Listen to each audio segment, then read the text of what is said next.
Hi, and welcome to Hedge Fund Manager. I'm Karl-Mikael Syding, and today we're doing this deep dive into LVMH, and we have come to the overview, the questioning part, the plausibility part, and the overview where we consider whether this might be a Ponzi scheme or if we've missed something. So we're trying to put everything in perspective.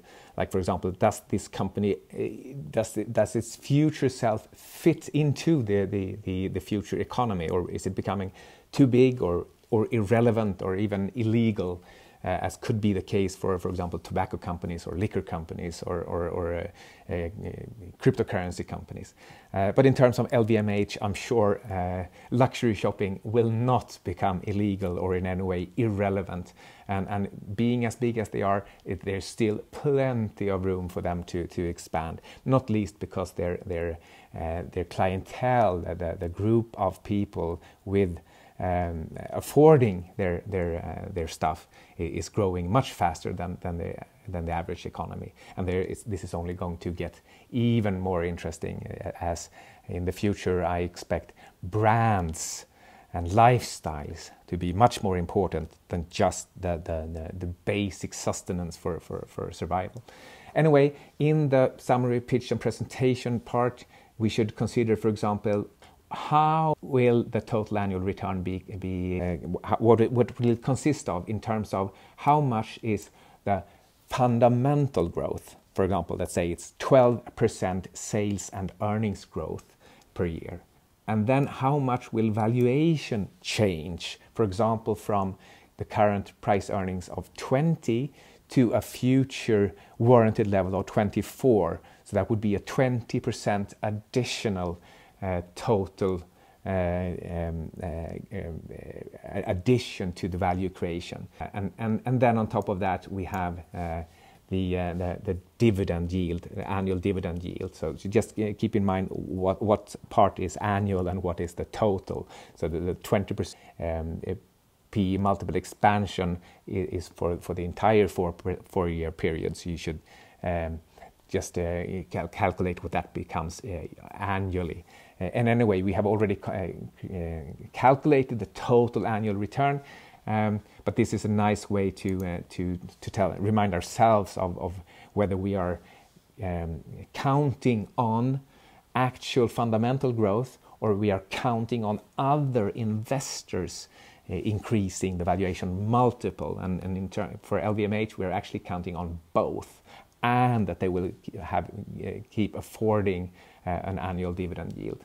We should also be able to now formalize what our investment pitch is. So if we can pitch this comprehensively and concisely to a qualified audience, then it's more likely that it's actually also a good case. So I am buying the stock because it's a recognized stable company with reliable dividend yield, expected to grow earnings by X% per year despite an approaching global recession, as well as maintain the current price earnings ratio or actually expand it from 20 to 24. So, and I should also explain then why is growth expected to be better than the economic average. Well, we already articulated that, and the increasing valuation premium.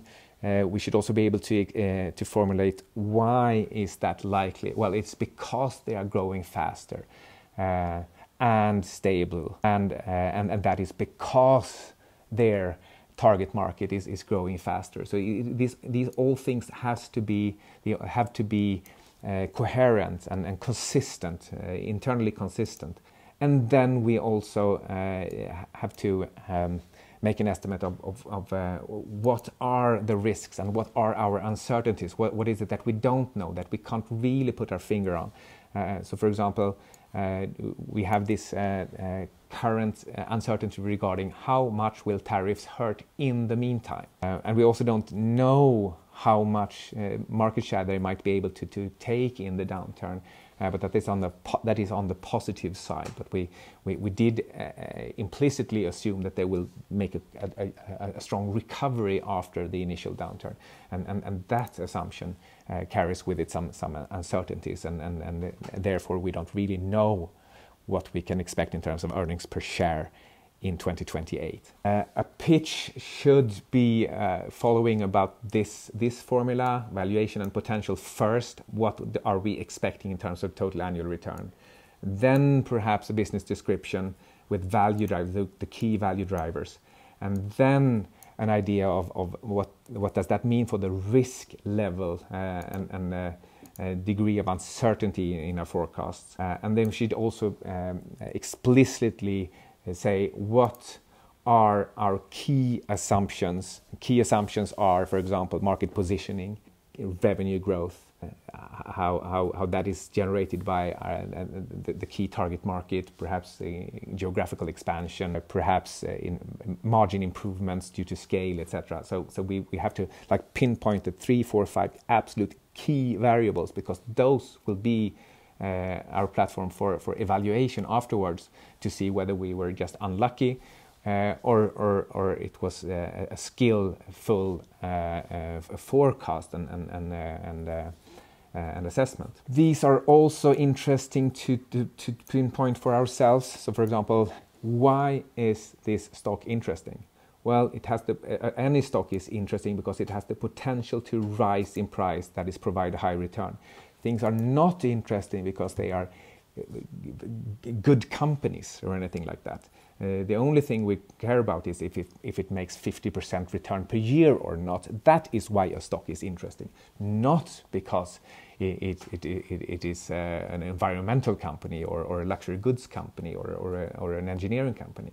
And then, how do I get hold of this return? How am I supposed to actually get the return? Well, through higher profits and a higher valuation multiple.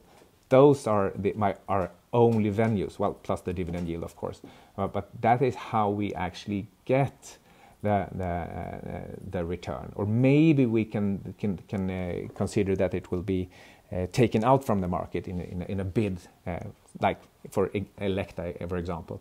This is not likely to happen for LVMH. Rather, they are the acquirers of other luxury goods companies. And then again, what are our key assumptions? Well, that is how much profit growth and how much higher can the earnings multiple get. These are the venues, not really anything else. So what we should do is estimate these valuation multiples, for example, and put that into context. And the same with the growth rate. What is the context? Why is it this is a plausible growth rate assumption? So compared to other companies right now, to the general economy right now, and to these things in history, both the company's own history, its peers' histories, and similar industries 10, 20, 30, 40 or 50 years ago. And then just the final stuff here is that the business and the industry could provide some additional support. So just by the end, we take into account what they're actually doing, because that can lend additional support to our forecasts, how stable they are and how plausible they are. Then what we do after all of this and after the trade is done, we do our evaluation to see what's luck, skill, what's sloppy and not. And then we update our strategy and not least our note-taking routine for our investment diary. Again, this is a lot of detail. This is we are getting into the analyst syndrome here, where we use too many variables, add too much noise.